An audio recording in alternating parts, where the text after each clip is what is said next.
ধন্যবাদ রায়শা জান্নাত চৌধুরী, অসংখ্য ধন্যবাদ।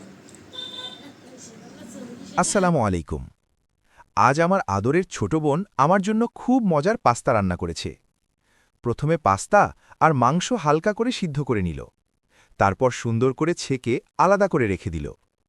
এরপর কড়াইতে তেল দিয়ে কুচি রসুন, কুচি কাঁচামরিচ আর টমেটো দিয়ে ভালোভাবে ভেজে নিল। সবকিছু থেকে সুন্দর ঘ্রাণ বের হতে শুরু করলে সিদ্ধ করা মাংস ঢেলে দিয়ে কিছুক্ষণ ভালোভাবে ভেজে নিল। তারপর একটা ডিম ভেঙে দিয়ে সবকিছু সুন্দরভাবে মিশিয়ে নিল, যাতে স্বাদটা আরও মজাদার হয়ে যায়। এরপর সিদ্ধ করা পাস্তা ঢেলে দিয়ে একটু নেড়ে নিল। সবশেষে টমেটো সস দিয়ে আবারও একটু নেড়েচেড়ে তুলে নিল।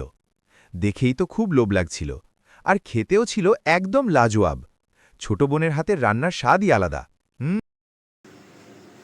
আমার ছোট বোন আমার জন্য পাস্তা রান্না করেছে। এরকম একটা বোন থাকলে তো সন্ধ্যার নাস্তা নিয়ে টেনশন করা লাগে না। সবাই আমার বোনের জন্য দোয়া করবেন, যেন এরকম রান্না করে আমাকে খাওয়াতে পারে। বিসমিল্লাহ। খুবই সুন্দর হয়েছে, মাশাআল্লাহ, আলহামদুলিল্লাহ। ধন্যবাদ রায়শা জান্নাত চৌধুরী, অসংখ্য ধন্যবাদ।